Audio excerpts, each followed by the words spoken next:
Cinema St. Louis's The Lens is now the takeup.com, a place to gather after the film is over.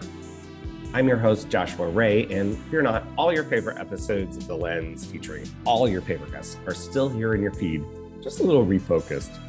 Stay subscribed to us here for future episodes, and you can follow along for new ones and more at the Takeup STL.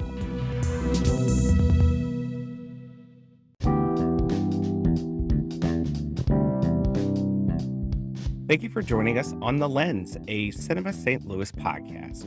I'm your host, Joshua Ray, programmer and critic. I'm joined by my co-hosts, Kayla McCullough, critic, programmer, social media manager. Hi, Kayla. Hi. And Andrew Wyatt, critic, programmer, and managing editor of Cinema St. Louis's film site, The Lens. Hey, Andrew. Hello. While you can find all of our words at The Lens on cinemastlouis.org, here we focus on one underloved or underseen film every other week. First up, we'll talk about what's now showing.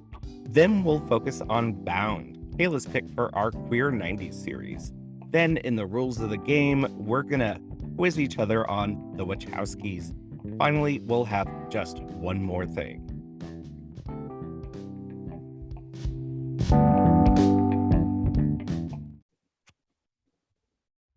Andrew, you and I watched Everything, Everywhere, all at once. And I keep missing the middle part. Everything, Everywhere, all at once. The Daniels Do film starring Michelle Yeoh this week. I have a feeling we feel differently about it. How much do you love it? Right now, it's my number one film of 2022. Which is, I did not necessarily, I just sort of expected going into it that I was going to enjoy it. It would be up my alley. I did not expect it to be like, oh, I have my instant favorite from this year. Yeah. I am going to say that I was with you for the first half. And then I got really exhausted by it. Do you mind giving us just a little setup of what it is? Because I don't know that I'm capable of doing that. I can try. The log line is hard. I think the log line for the film is actually a little bit misleading, but I can't even explain how it's misleading without going into some serious spoiler territory. So let's just say that Michelle Yeoh is a late 50s sort of nobody living in Los Angeles, running a coin laundromat with her husband, and dealing with a tax audit and just kind of muddling through life and having a lot of demands thrown at her from every different direction. And then strange things start to happen, and she gets sort of thrown into a lunatic sci-fi scenario where multiple realities are all converging together. She's jumping into various selves of hers that exist in other parallel realities. It goes full bore, like Rick and Morty craziness.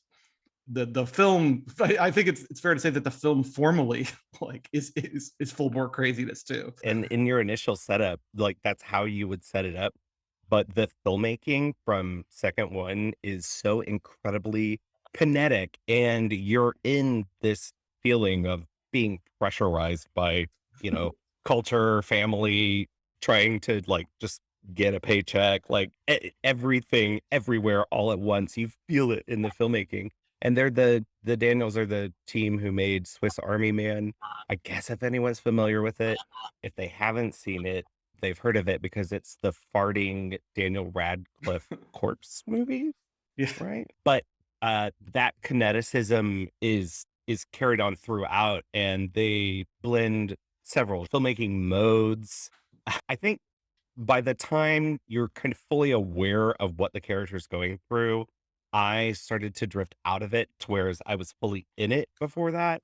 And it goes into some very philosophical places and just about the way we live our lives. It gets very big capital letters philosophical, and I appreciated some of it. It ends up being actually very simple for all of its kind of formal and narrative complications. It's sort of lovely by the end of it. But it's also almost 2.5 hours of that. And in the second half, I felt it, and I felt like it was spinning its wheels a considerable lot. But I'm not mad at it. I think it is very inventive, and I also think Michelle Yeoh, uh, I don't know. I would say never better, but she's always great. But this is such a showcase for her as an actress, as a comedic actress, as a physical actress. Yeah, this is one of those sort of things that doesn't sound correct, but I guess it is. This is the first American film in which Michelle Yeoh is the lead, which is sort of crazy to me. But um, I guess that's true now that I think about it. She's always sort of shown up as at Yeah, best like maybe a supporting dual player. lead. Yeah. Yeah, But and this is her like like her, great which is not read. to say that the other like lead supporting ish roles aren't great. Ke Huy Quan, who has basically come back to acting after something like 3 decades to be in this film. He's amazing. Stephanie Hsu, who plays their adult daughter, is great. I think all three of the leads are really, really strong. And the grandfather's James Hong. I'll have a review, a pretty lengthy review up, I think tomorrow. Trying to publish it early, so I'll be able to read more thoughts about it. Well, tomorrow from when we're recording, I guess today if we're posting this tomorrow. But so I don't It'll want be to up like, by the time this is up. Yeah. yeah, I don't want to go into too much more detail other to say that I really loved it, and right now it's probably my favorite film I've seen this year so far. So we'll see if something else can unseat it, but I do think it's. I will say that I don't think it's for everybody. Like if it has a flaw at all, in my view, it's that I'm watching it going, "Yep, not everybody is going to like this. This is 100% my thing," but it's. I can see people going, "What? What the heck is this?" I can see that, or it becomes a very big sort of not even cult hit. I'm thinking about like the films of Edgar Wright. It's right up that kind of alley. And Yeah, I feel like one of the things I say in my review is that I think it's going to be heading for a respectable but middling box office, and then absolute adoration for like the next few years. Like it's gonna develop a Scott Pilgrim or Speed Racer Scott type Pilgrim. cult around it. I think it has that feeling to it. Well, Kayla's favorite film of 2022, she reviewed last week. That's Judd Apatow's The Bubble. Are you Yeah, mad? yeah. Are you mad at me for for setting it up that way? Yeah. It's about a group of actors slash like horrible people who are quarantined together on the set of a blockbuster film shot in the UK. And I'm not really sure how it happened or what happened there, but it's just like a total and complete mess. So Apatow has had parodies before.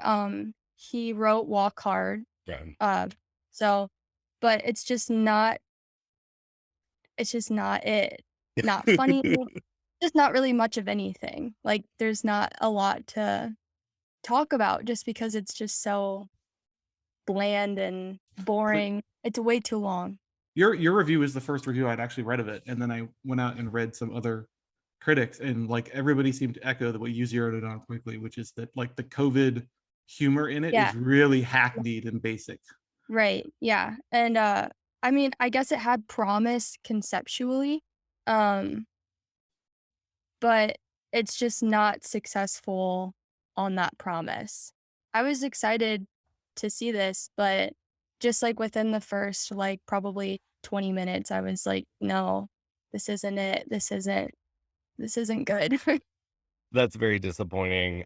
But it seems like Netflix, it's on Netflix, right?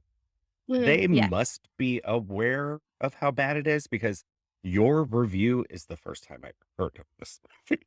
Right. Yeah, I know. I mean, you'd think with like an Apatow film, everybody would be, it'd be hyped up, everyone would be talking about it, but it just kind of went under the radar And they until, dropped it the same weekend as a Richard Linklater film, which people have been talking about. which So is it's great. I yeah. saw that, or I watched that this weekend. Apollo 10 and a half.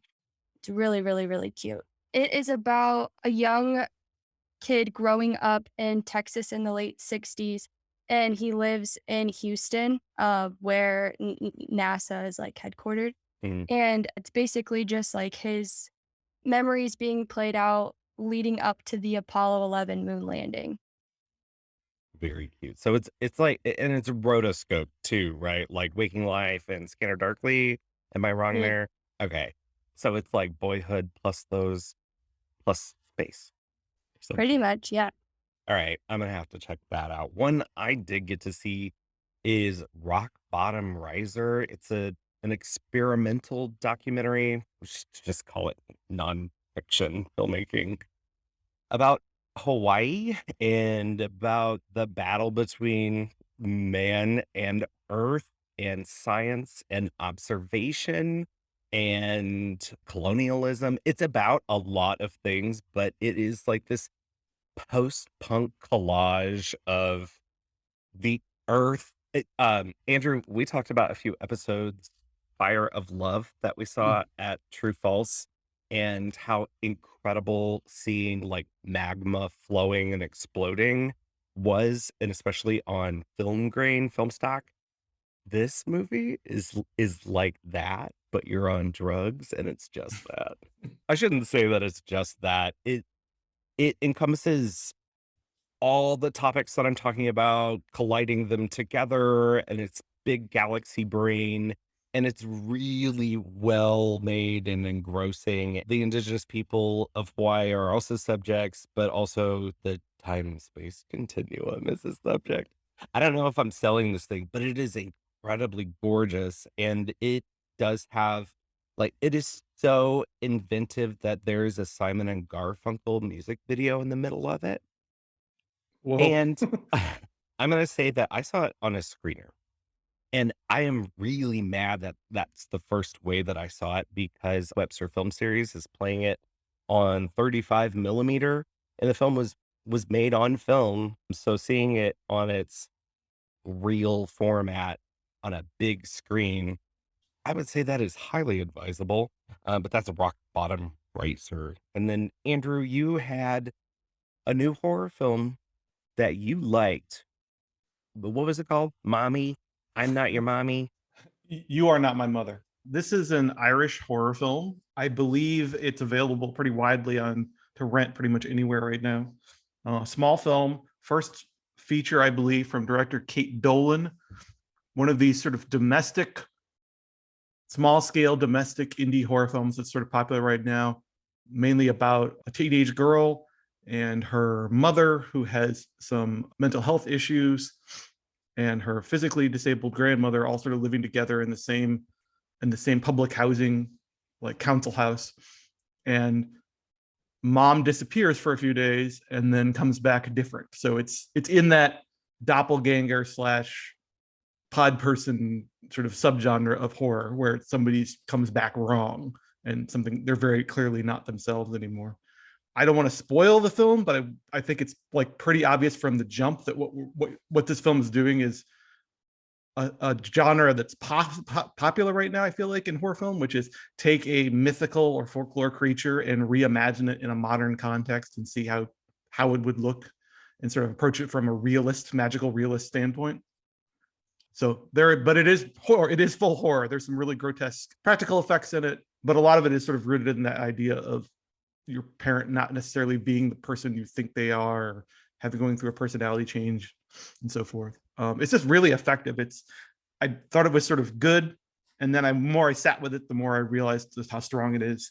Kate Dolan both writes and directs. It's just a really solid sort of 90-minute horror film. No notes. It's a good creepy little thriller. Very cool. Well, I think the last thing we're going to talk about in Now Showing is something I have no notes for, but have many notes about.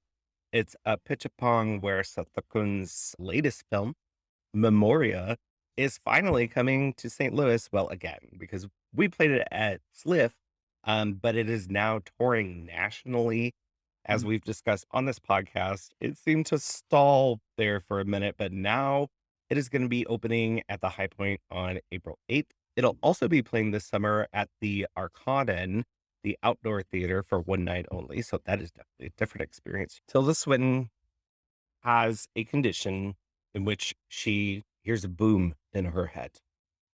She goes on a mission to figure out what the boom is. She is in Colombia. She finds a person who takes naps in which they die. She shops for a new flower container. She may or may not have a romantic flirty relationship with two men who are the same man. It is one of the most beautiful films about just existing and time and being aware of your body and space and time that I've ever seen. We haven't talked about this. I don't know that you 2 like it at all. I like it. Okay, I like it. okay. It is Just not not as yeah. much as some of his other films. I'm not rapturous the way you are, but I do think it's a good film, and it's doing a lot of really fascinating, hypnotic things. I think I need to watch it how it was meant to be seen. You watched it on the screener? Okay, yeah. I saw it at the Memphis Film Festival. Let me tell you, that Saturday night late, I saw Drive My Car, and then I woke up and saw Memoria. So, yeah, just like 24 hours made for Josh Ray. It is like all of his films, you've really gotta get on its wavelength or hop off.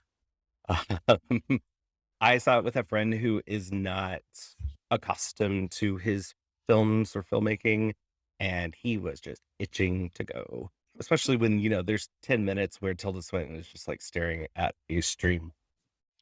It is the first film that he's made with like a star. And I think she has great purpose in it. It's very funny. She's very funny in it too. There's a point where she does a magic trick that just like sealed Tilda Swinton in my heart forever. Not like she wasn't already there, She but feels like a really good fit for him as a director too. Like if you're gonna pick an English language star to put yeah, in one of his films, yeah. Tilda seems like a really great choice, and she is. Yeah. And especially because I think it's one of his most accessible films. So I hope that people will be able to see it the way it was intended, and also that it will play at smaller places and not just the large places where you might not be able to experience it. But I'm definitely gonna see it again as soon as possible. Sounds like Kayla and I are gonna go see Memoria at the High Point, and we will see you there, listeners. So before we do that, can we talk about Kayla's pick in the Queer 90s series? That is the Wachowskis' Bound. It was unreal. All night long, I listened to that sound.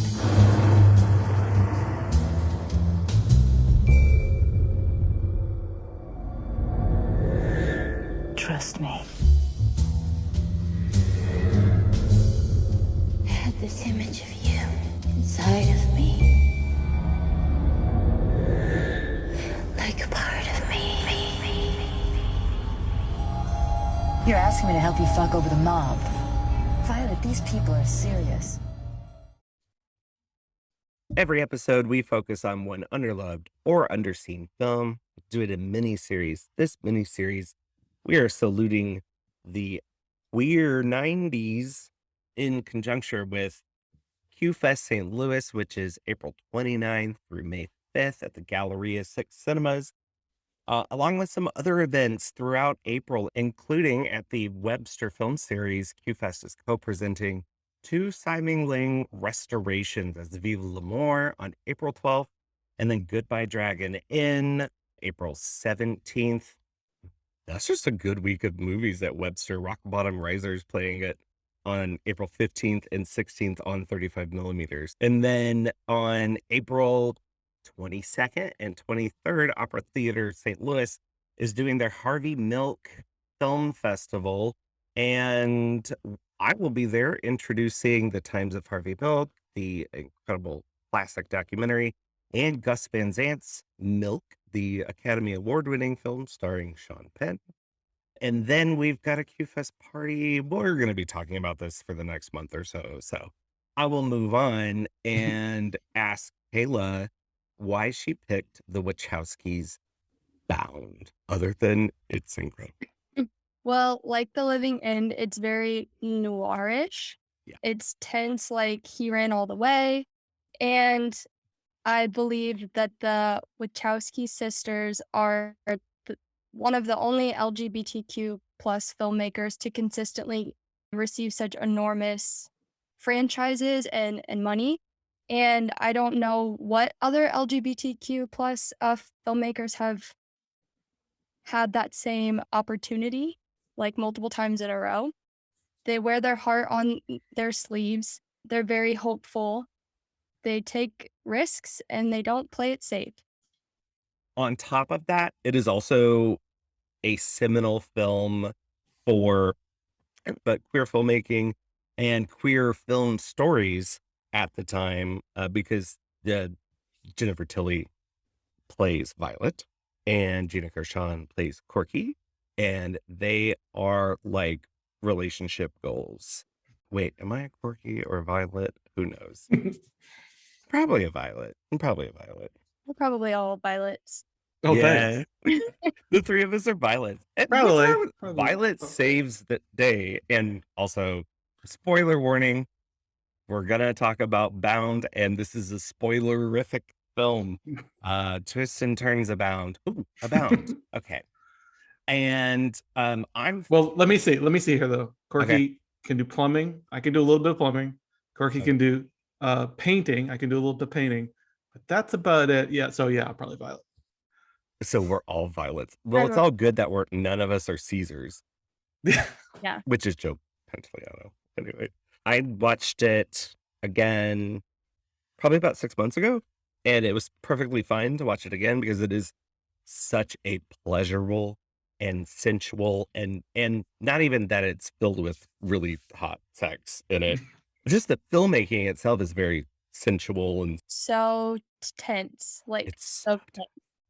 it's so tense. And so, Andrew, what is your relationship with Bound? I have a memory that I saw this film before the Matrix series took off, and I'm not 100% about that, but I have a memory of seeing it on VHS in college and then revisiting it a few years later with a film club, and then so this would be my third time through it. And I just say, like, I remembered the sort of proto Matrix styling of it. I remembered the sort of twisty, tense plot, but I did not remember how sopping wet horny this movie is. It's so horny.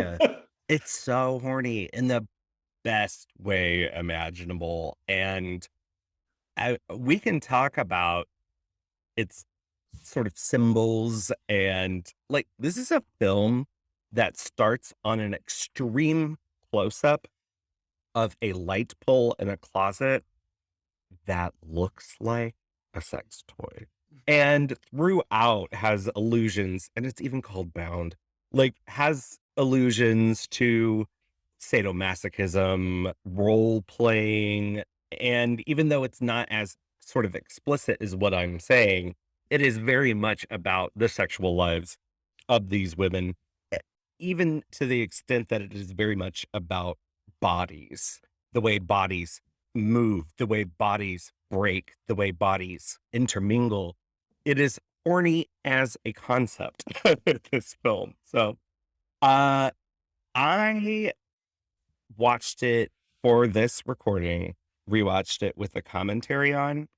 So someone else has to do plot because I don't remember what happens. I have no idea. I was just looking at pretty pictures. So it's the story of Corky and Violet, an ex-con and a girlfriend of a mobster who fall in love behind Violet's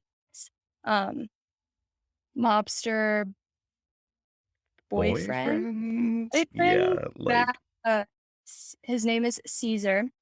They come up with a plan to rob him of the $2 million he's supposed to be in charge of delivering, and frame his rival for the theft. That's like the simple way of putting it, right? Even though when you're in it, it feels a lot. They have a way of making things feel very complex, but they're actually very simple and very easy to follow along. It's a kind of a typical noir, but the thing is the female characters in it have both assumed the femme fatale identity, but are also using that to their benefit. Someone's idea of what a woman should or could be is ultimately how they prevail in the end, which we're three cis people. We just throw this out there. So as far as talking about this in terms of the filmmaker's transness, I don't feel equipped to kind of make the allegory, but I think that it is there talking about gender roles, how amorphous they can be, bodies and sort of transmutation they can go through. And again, that's not really my place to talk about it, but it does definitely feel like a queer text beyond the idea of two hot women having sex. Yeah, it establishes the romance, but then it kind of like we kind of put that to the side. We don't know much about the mob, but all we want, like, we're basically watching to see what happens to them and not, what happened. Like, we're not watching for the mob or Mhm. anything like that. Like, we just want to know if like the two are like will make it out unharmed and if love will win. It's revolutionary in this act of making two women, two queer people heroes. And what you're saying is that you're in it with them. There's at no point do you feel sympathy for Caesar, even though Joe Pantoliano in this movie is really Really incredible. good. But he's Yeah. incredible because he's a skis ball and a total asshole. But you're always on their side. And the trick of it is because it's a noir, you think those two are one of them is going to double cross and triple cross the other. No, at no point in this film do Corky and Violet are they on opposing sides. They're in it together, which is But I will say one thing I've noticed this way through is how the film does create a little bit of tension around that question. oh, And absolutely. Yeah. yeah, there's really fascinating thing where it's Corky who plants the seed in Violet's head of her own fear of betrayal. So she says there's a key scene sort of midway through where Corky sort of lays it all out. Violet's starting to the plan is starting to coalesce. Violet has a plan. She's come to Corky with it. And Corky is sort of hesitant because she's been burned before by a partner. And, she sort of expresses her own view that I have this fear that you're going to hang me out to dry. Like, I love you, but I also just met you and this is a lot of money and there's a lot of stakes here. So she expresses her anxiety, but Mhm. but what ends up driving the plot and a lot of the characters moment to moment's action in the second half is Violet's anxiety about Corky doing the exact same thing to her. So it's almost like Corky puts the bug in her brain and now she can't stop thinking about she has anxiety about what's going on the other side of that wall in that apartment, whether Corky's Right. still there. So I Right. thought that I just noticed that the third time watching it, that they kind of flip that around. It's Corky who presents it, who voices it, but then it's Violet who ends up acting on that anxiety. And then Yeah. there's the key moment when I think each of them realize that they are bound together. When Yeah. there's that really beautiful shot, where the camera who is it first? Violet is on the phone with Corky, who's in the other room as they're, kind of finalizing everything that's happening, and they're also about to get caught with where she puts her hand on the wall, and then the camera goes up over the wall and shows that, Violet is holding her hand, exact same position. And at that point, it definitely feels like all of these kind of suspicions and red herrings that the filmmakers and Corky and Violet are positioning in the narrative have kind of gone away, and now they have to survive together because they're about to get totally screwed in the worst sense. One thing that's really interesting about this film is this wasn't going to be their debut film.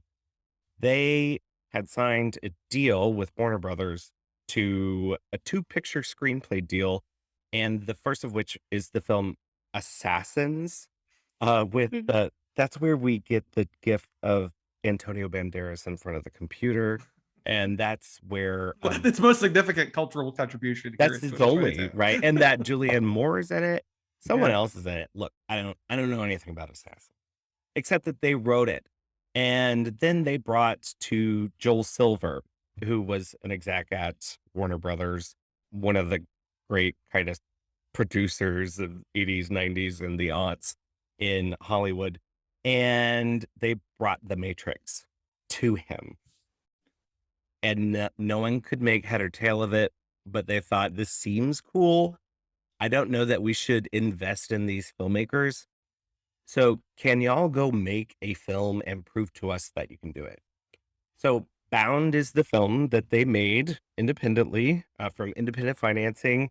And I don't mean this in a sense of you can feel them trying.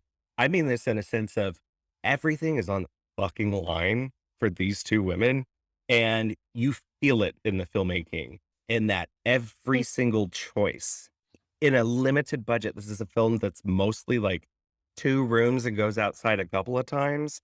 You can feel that they're maximizing their budget, they're maximizing this very small space that they have, and doing innovative and very creative things within that in order to prove their worth as filmmakers. So it's a film that doesn't waste a beat. No, the screenplay, I guess again, I sort of noticed things that I didn't notice years ago. The screenplay is just so tight. Like it's a good, I think it runs like an hour 50, hour 40, something like that. Yeah. But it feels like an 80-minute movie because Yes. it's so tightly Yeah. scripted. Yeah, that's funny you say that. Is I put it in to rewatch it. And I was like, okay, I have an hour and a half. And then I had looked at the clock at one point. I was like, wait, this movie's a lot longer than I remember it because you do get so incredibly involved in these two. I guess the temptation when you watch Bound from today's perspective is that you can see sort of the what we might call the proto Matrix elements in it. There's even like little things in the sound design that were sort of, if we want to put it another way, were recycled in the Matrix and used there as well. But the use of sound, the use of music, the way that the camera moves around 3-dimensional space, the sort of interest in very 90s tactile details. Although, even though this film was made in the 90s and presumably takes place in the 90s, it also has a weird out of time feeling to it, partly because it's echoing back to those a lot of noir tropes so enthusiastically. It feels almost like a retro film.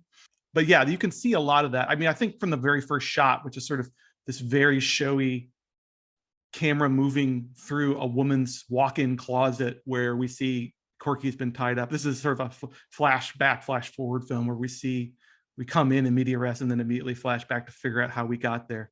Corky's sort of tied up and gagged in Violet. I guess it's supposed to be Violet's closet. And this camera sort of moves down, like you said, Josh, down the pull chain, past the hat boxes, through the edges of the clothes, painting across the shoes, till we finally rest on Corky. And it's just a very showy shot there's some sort of flash forward and flashback dialogue echoing in and out. It's just, like you said, Josh, I don't even want to call it, I think there's a temptation to maybe look at it and call it, was this a proof of concept for the Matrix in some way? But it works so well on its own. I don't want to say that, but I do feel like you can see them getting a chance to get behind the camera and, like you say, sort of putting it all out there, putting everything on the page. And I think sometimes with some first-time filmmakers that can be bad because you get the threw everything at the wall effect. I mean, this is an insanely competent first film. Mm-hmm.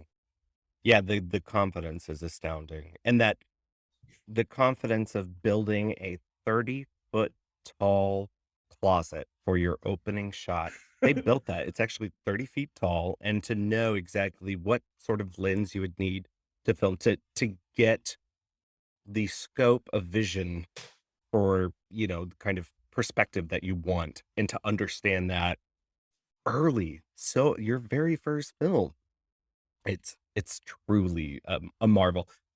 I'm gonna say it, and it probably wouldn't surprise anyone who knows me or has listened to this. I like this movie more than The Matrix. Sorry.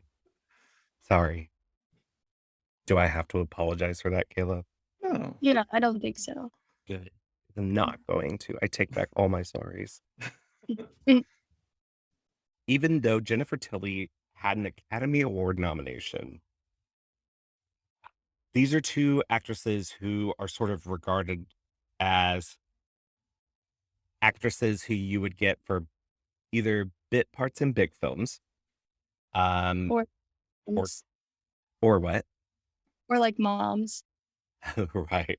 Or kind of sex pots. like Oh yeah. the mother or the whore figures, right? Yeah, I was thinking like now, like Oh yeah. like what is Jennifer Tilly like been in? I mean, Well, recently. She's involved in the Chucky show now. Like she's Yeah. she's hitched her coming back for wagon that. to Yeah, Tiffany. Yeah. yeah. She's also Yeah. a World Series of Poker champion. So she's got a lot going Yeah. on. She's really making the money. And Gina Gershon is still acting. She was most recently in Woody Allen's latest movie. So well, she was in Blockers too, which I like that. Oh yeah, that's right. Right. She was so good in Blockers. She's so funny. But Jennifer Tilly, Oscar nomination for a Woody Allen movie, but was still sort of, she's got this voice. Even that role is funny, is like a good bit of casting because she's playing like an airhead gangster's mom. And that's what people would think of because Jennifer Tilly's voice and, you know, her appearance. And Gina Gershon is coming hot off of Showgirls. So if you're like in a video store and see this, you think it is like Showtime softcore porn. And even the sex in it isn't explicit. They got Susie Bright to come in and be like a sex consultant on it. And Susie Bright is a renowned like sex positive feminist and queer theorist. And she got in there and really modeled everything as she would see it, as she would experience it. And so it's a very horny movie, not only just like visually and the way the camera moves and in the sort of sweatiness of it all, but that you've got two of the great 90s sex pots on screen together. And there's like a crazy amount of visual innuendo, but also like this not disguised at all, like take classical sort of noir PI versus the femme fatale dialogue and crank it up like another half notch, and where every line is just sounds filthy coming out of these characters' mouths, and it's in the best possible way too, right? Yeah, I mean, Yeah. I made a note here that like there's a line that like I just had to stop it and like I go, oh my god, I can't believe they got away with this. There's a sign where Violet's reminiscing about her father, but she's talking to Corky about like Corky's handiness around the house. He says, my dad would just, you know, open it up and tinker around in there. It's like, oh my god, Andrew, I'm blushing. I can't believe you said that. Yeah. But it's filled with innuendo and the sexiest thing. And they talk about this in the commentary on DVD. There's a commentary with the Wachowski sisters. Producer Susie Bright is in the room, and very late. This is early DVD, but they're talking about recording for Laserdisc. Very late into it, Jennifer Tilly and Gina Gershon walk into the room. They're like, "What did I miss?" But it is. Oh, Joe Pantoliano's on it too. Joey Pants, as everyone loves to call him. But they're talking about.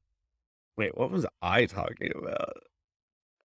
Oh, the hands. How the sexiest thing in that, like, you've got bare breasts and bare bottoms and like, you know, fingering and all this stuff.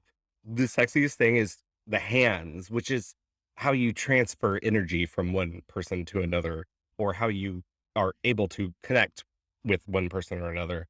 And the whole idea of being bound is it has this promise of sadomasochism, but I think it's got implications of talking about the opposite and being bound to roles, right? And breaking free from those roles.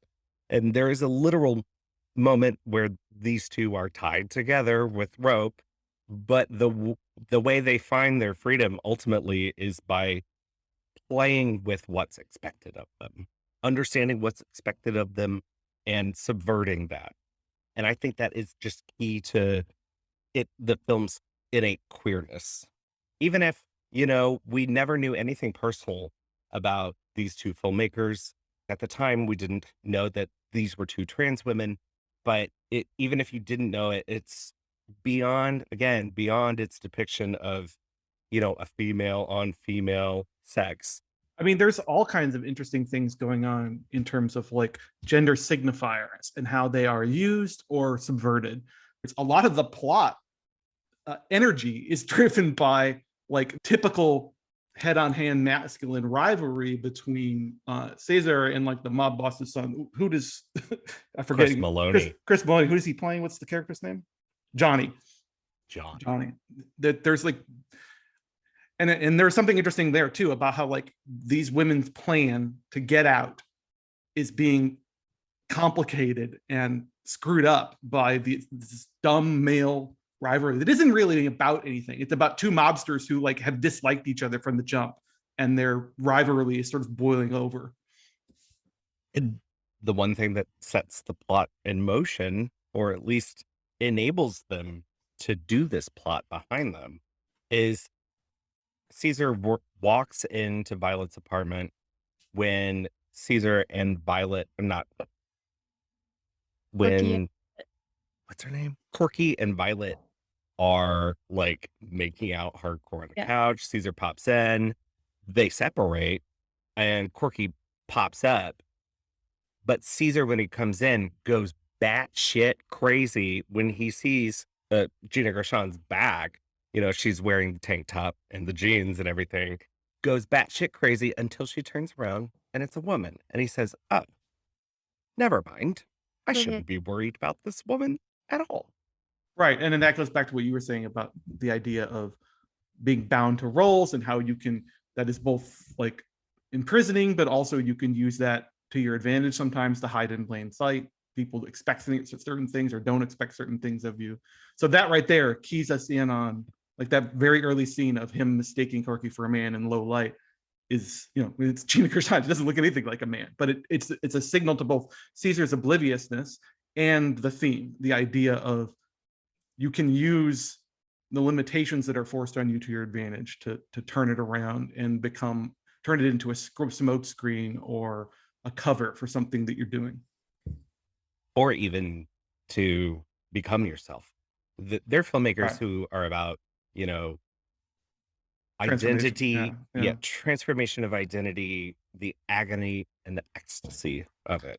I made a note of a line that stood out for me as not being a part of the typical sort of noir patter of the film, which is after they have sex for the first time, Corky says, "I can see again," which to me felt like a very sort of indie drama line. It didn't necessarily fit in, and not in a bad way, but it sort of hinted at the way that this relationship in some ways is transformative and nourishing in a way that neither of these women have had before.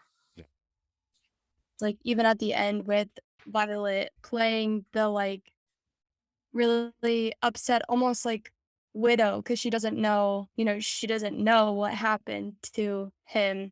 And then at the end, like we see them together. I mean, like right to the end, she even uses like a kiss on Mickey's mouth. I think she gives him a brief lip kiss, like to just sort of seal the illusion of her as the sweet grieving widow. And and he buys it 100%. I love the point when Joey Pants figures out that Jennifer Tilly is a lesbian. Like, he kind of freaks out and he's like, "Oh my God, I can't believe that this has happened to me. Blah, blah, blah. I'm such a bad, stupid man." Yeah, you're bad and stupid. And you're about to die in a pool of paint as you bleed out on the floor in a God's eye point of view. That's one of my favorite shots in this. Yeah, especially with, just like the white paint. Like, yeah, I mean, they can really do some complicated, interesting choreography, but it's often a very simple thing in their films that really hooks me. Think of the just drop of blood from the shower curtain that it's like, Cassie hiding in the shower in Euphoria. Yeah. Andrew, you don't get that because you refuse to watch it, but and well, on the edge, because like you don't know if if the officer will come out and he'll be caught or what. You don't know.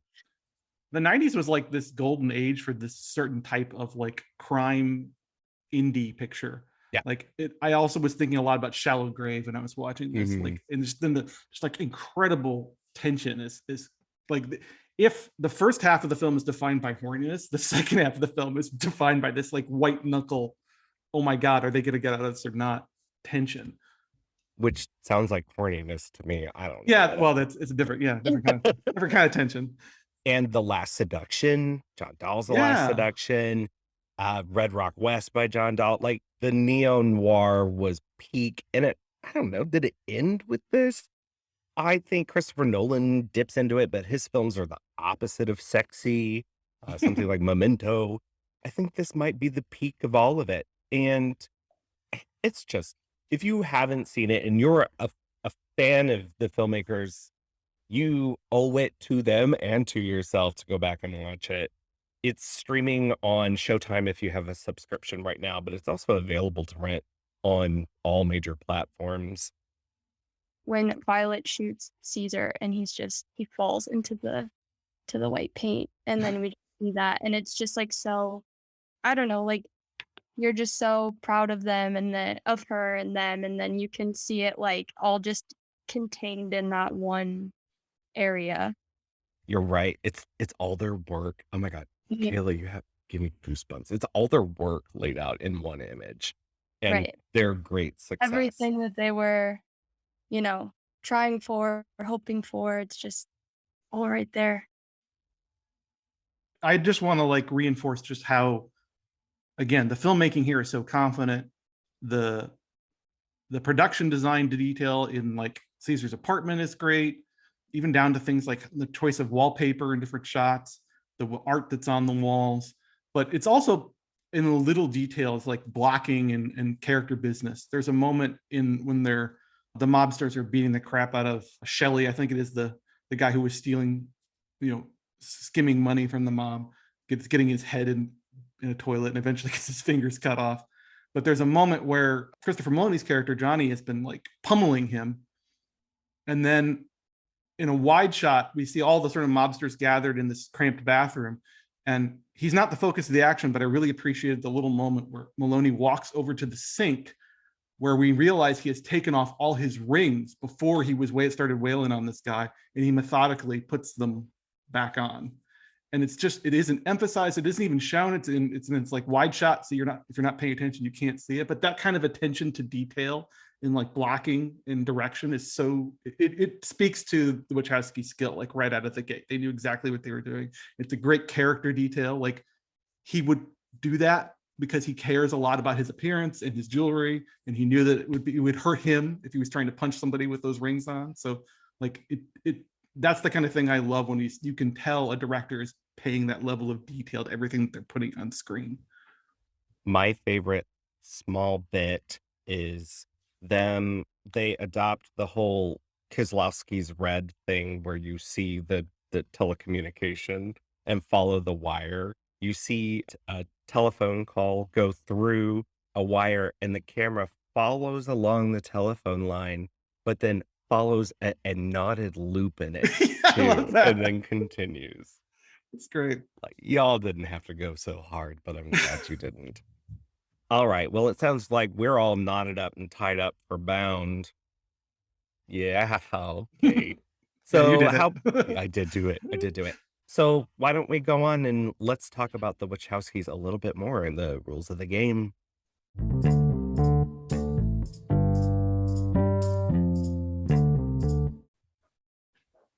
Every episode, I put Kayla and Andrew through some torture. Now, sometimes they torture me too, but this one, we're going back to Did You Know? Our infamously not fun game from our second episode, Kayla's Pick of Cusp, when I grilled them on the documentaries of 2021. I think this one's a little easier. All of the answers are Wachowski films. I've got 8 of them. What we're going to do is bounce between Kayla and Andrew. I'm going to give them one fact from their IMDb pages. They get it wrong, I'll move to the next person. They get it right, they get a point. So I've got 3 facts about 8 Wachowski films. One is music related, one's production related, and the other one is keywords listed on the IMDb pages.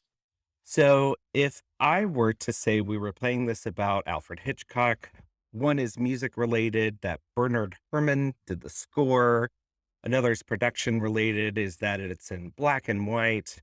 And keywords would be mommy issues, stabbing in the shower, and Janet Leigh is awesome. What would that be? Psycho. Psycho, great. Damn, I was gonna say Lifeboat. I want to see Lifeboat, but in a shower. It's called Bathtub. I hate that. All right. So we're going to start. Last time we started with Andrew. This time we're starting with Kayla. I'm going to give you the music fact about this Wachowski film. It is a song called Hell Club, written by Tom Tykwer, Johnny Klimek, Reinhold Heil, performed by Pale 3. Which Wachowski film is that? I'm just going to make a guess and just say Speed Racer. That is incorrect. Andrew, a production-related clue. The second live-action film to be released in both regular and IMAX theaters at the same time. I'm going to guess the third Matrix Revolutions. You are correct. Oof. That was a stab in the dark. Very good. Keywords: brain in a vat, blindness, and war on machines. Good. All right. So, Kayla, you're up first on the next one, too. This is the music-related one. Another one. The song is Freebird, written by Alan Collins and Ronnie Van Zant, performed by Lynyrd Skynyrd. I have no idea. Jupiter Ascending. Nope. So, production to Andrew. According to producer Joel Silver, this movie was largely shot on green screen in 60 days. It can't be Speed Racer, can it? It is Speed Racer. 60 days. Wow. Dang. You know, earlier I said that Bound was my favorite Wachowski film. I was lying. It is definitely Speed Racer. And I'm not joking. That movie's kind of a masterpiece. Keywords, especially when you hear these keywords: knee-high boots, character name and title, and corporate crime. All right. Next one. I'll do production. Blank told Collider Movie News that he was not in this blank movie. When questioned, he replied that someone would have to ask the Wachowskis because he didn't have an answer for that. Well, I haven't said Cloud Atlas yet, so I'm just going to say that. It is not Cloud Atlas. Andrew, music. White Rabbit, performed by Jefferson Airplane. It's Matrix Resurrections. You got it. That has to be Lawrence Fishburne said that, right? Larry Fishburne. Yeah. Seems not happy about not being in the Resurrections, but maybe once he saw it, he understood. Yeah. Okay. Genuinely, I was planning on saying that, but I got a little scared, so I went with something else. Don't be scared. Don't be scared. What you should be afraid of is The War Against Machines, Helicopter, and Tough Girl. All right. IMDb keywords are really bad. They're terrible. They're terrible. Andrew. Wait, no. Kayla. Have we made it through every film yet? No.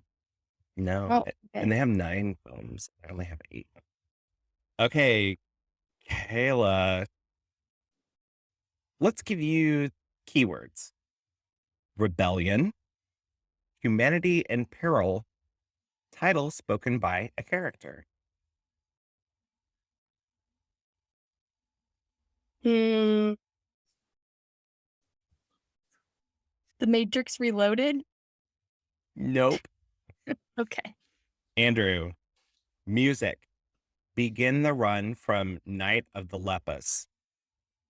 The film. Is it original Matrix? It is OG Matrix. Yes. The production related fact is the opening action scene took 6 months of training and 4 days to shoot. That sounds exhausting. Okay. Kayla. Music. I Never Loved a Man the Way That I Love You. Performed by Aretha Franklin. think about how It's not great in Bound, is it? it is in Bound. Oh, okay, cool. A very good twist on that song. Gives it a Yeah. whole new meaning.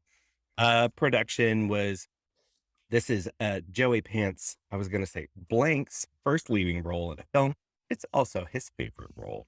Key faces are key faces. Keywords are face and toilet, evil man, and Tanqueray and tonic.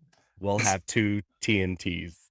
Okay, they only get more difficult from here. But Yeah, that's okay. process of elimination. Andrew, Blank's gun makes a distinctive barking sound. Jupiter Ascending. Yes. That is only easy if you've seen it, because Channing Tatum is playing a skateboarding dog. Hover rollerblading. Rollerblading Dog man soldier space guy. Keywords are female warrior, space battle, and swarm of bees. I only remember the bit of the dog. Also, one of the other keywords is bad acting. I guess they're giving to Freddie Highmore. What's the guy's name? Eddie Redmayne. Yeah. I said that Eddie Redmayne. I said the greatest Oscar prank in the world that year would have been somebody swapping his Theory of Everything clip for a clip from Jupiter Ascending, where he's just like alternately whispering and screaming every line. Like somebody should have just swapped those out. Keyword, great acting. And then the production related is, according to the directors, the script was over 600 pages long. Jesus. What? You just know they had like a lore Bible too, with like absolutely the backstory, thousands of pages of backstory. Yeah, and like an index and maps. Jeez. Okay, Kayla. Production related. The Star claims that this is one of the few films of his own that he likes to rewatch. This is one that you have said already. Oh, okay. So, hold on. Let me think of the ones that I've said. I've said Cloud Atlas, but I don't think that one has been an answer yet, right? No, you've said it, and it's the right answer for this one. That is Tom Hanks. Only likes to rewatch Cloud Atlas. It's so long, he's still rewatching it. No, I like that movie. I love the one thing about the Wachowskis that you will never be able to discount is how incredibly earnest they are. And that is one film about identity and time and space that is incredibly moving when it's still just like an incredibly lumbering and clunky, insane. Well, and here's my take on it too. Why complain about something being corny or weird when the stuff that we get today is just like plain white bread? Oh my God, you're so right. Like, what would you give for a new Cloud Atlas? Anything, right? Anything, everything. I guess, everything. It's a really good adaptation too. Like it is structured completely different from the novel. Well, yeah, it still works. You'd have to, right? Yeah. Yeah. I the closest thing I've seen recently that's even like near what it's up to is Everything Everywhere All at Once, right? Like really incredible Yeah, stuff. I mean, and even their most laughed at stuff still has so much merit. It's so good. Speaking of their most laughed off stuff, let me tell you, the keywords are futuristic city, dystopia, clone. All right, that's fine. Music. The song is called Looking for Freedom, written by Jack White and Gary Cowton, performed by David Hasselhoff. Do we all have to rewatch Cloud Atlas right now because we don't know what that means? I don't even remember I Maybe don't remember the music in Cloud Atlas. I remember a lot of things about it, but I do not remember the music. maybe as we round this out, I'm about to splice in 10 seconds of Looking for Freedom. Andrew won. Kayla also won for going through this torture. Thank you. Love you both. This is my least favorite game. And you're going to keep revisiting it, aren't you? That means we're going to play it every week. All right. Let's do one more thing. I've been looking for freedom. I've been looking so long.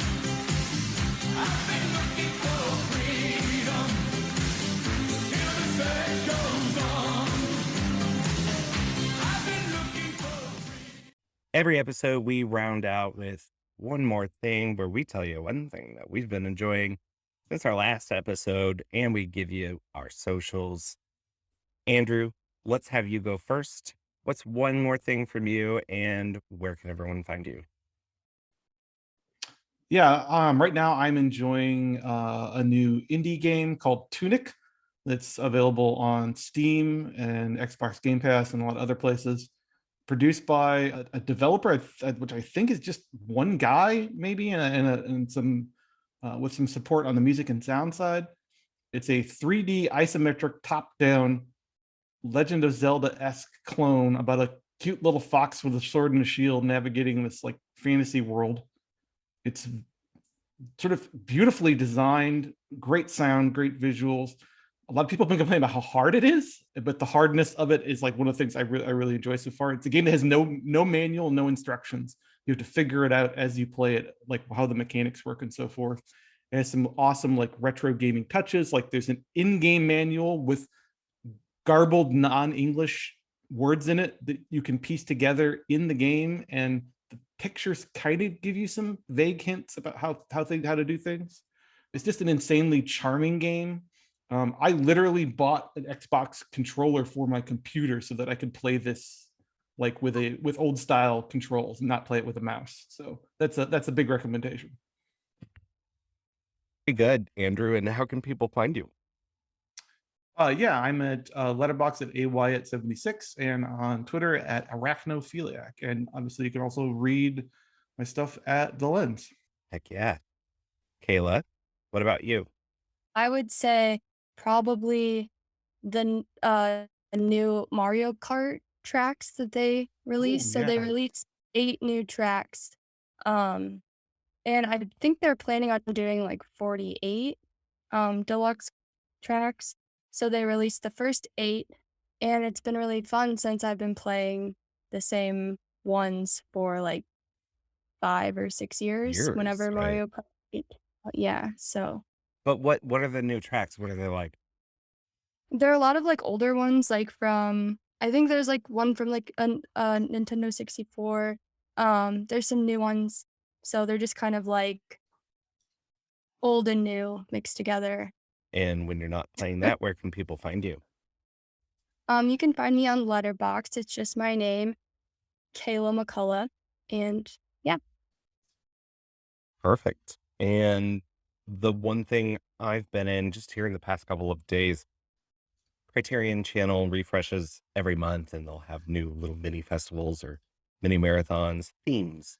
The one that I'm in the middle of right now is Beyond Blaxploitation, where they are looking at sort of Blaxploitation films that are on the fringe. So you're not going to find Shaft, but you do find the sequel, Shaft Big Score.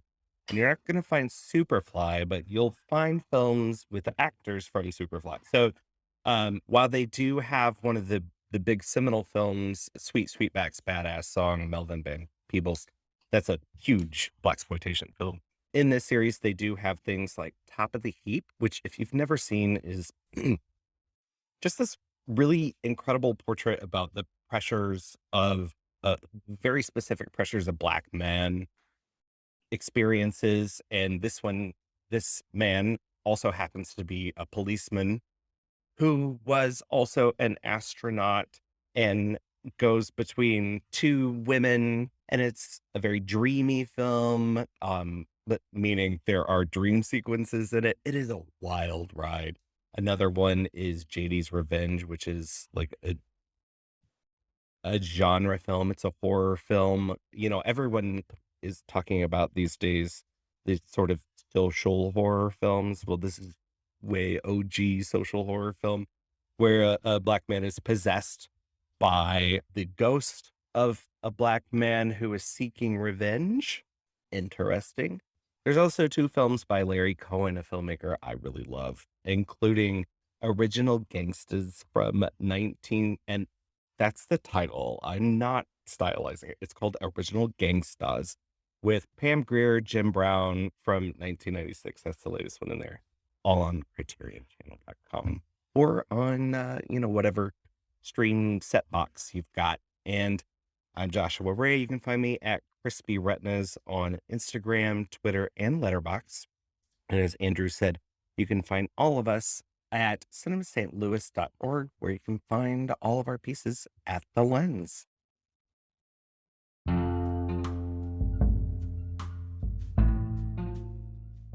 That is it for this episode, our second in the Queer 90s series. Thank you so much, Kayla, for picking The Wachowskis Bound. Next time, we are going to have a friend of ours, contributor to The Lens, associate professor in queer film at Webster University. The great Kate Lore is coming on with her choice of Wong Kar-wai's Happy Together. I'm very excited to have Kate on. Very excited to talk about Wong Kar-wai and Happy Together. And am I going to buy the box set? Probably. We're going to have to buy the box set. That's it. That's the last line. You're going to have to buy the box set.